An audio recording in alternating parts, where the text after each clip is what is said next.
Merci de nous rejoindre sur CAMNews 24 pour cette autre édition d'information. Le point sur l'actualité. Prenons la direction de Ndop dans la région du Nord-Ouest qui était en fait ce 25 mai 2013. C'était à l'occasion d'une descente des femmes du CIRAC conduite par la coordinatrice générale Linda Yan. Le cercle des amis du Cameroun que préside la première dame du Cameroun, Chantal Biya, est allé remettre des dons aux victimes des inondations survenues en décembre 2012 à Babessi. 13 groupements de femmes et un groupe de jeunes ont reçu ces dons, pour la plupart constitués des moulins à écraser, du matériel de couchage, des équipements sanitaires et agricoles. Les autorités de la ville de Bamenda ont salué le geste humanitaire de la première dame du Cameroun en faveur des sinistrés. Dans son allocution, Madame Linda Yan a demandé de faire bon usage du matériel reçu.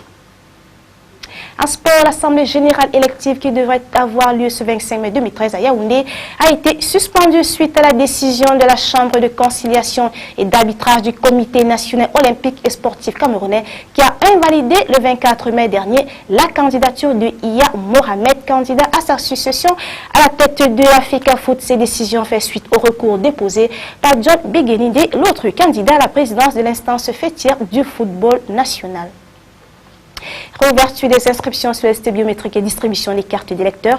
Le temps est donné à Maroua. La cérémonie des inscriptions et de retrait des cartes d'électeurs irrelatives a été lancée à Maroua ce 24 mai. Le secrétaire général de la région qui présidait la cérémonie a invité les retardataires à saisir cette opportunité pour se faire enrôler.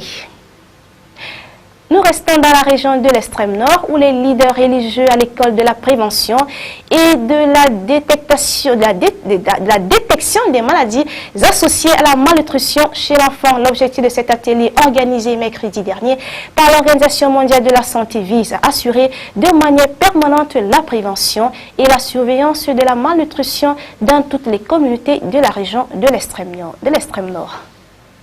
Réduction des émissions de gaz à effet de serre dues à la déforestation et à la dégradation des forêts dans le nord. La coordination communale de Garoua 2e suit son cahier de charge. Elle a été installée ce 24 mai au cours d'un atelier de restitution du contexte de fonctionnement et d'explication de la plateforme de la société civile contre le changement climatique. La commission installée devra appliquer dans la mesure du possible les exigences du projet RED.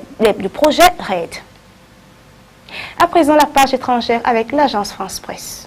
Les mises en garde se multiplient à la veille de la manifestation à Paris contre le mariage homosexuel.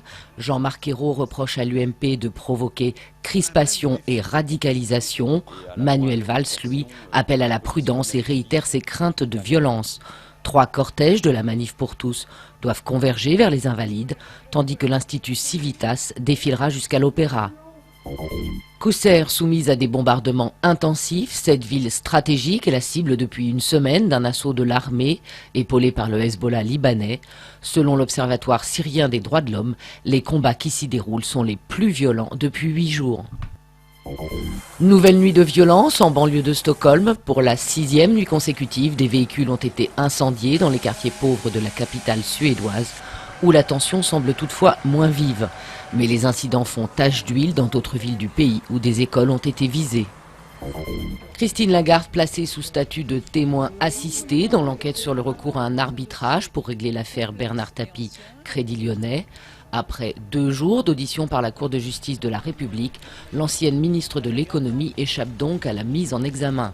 Le FMI évoquera dans les prochains jours le cas de sa directrice générale. Fin de l'édition, merci à tous de l'avoir suivi. N'hésitez pas toujours de consulter le site camnews24.net.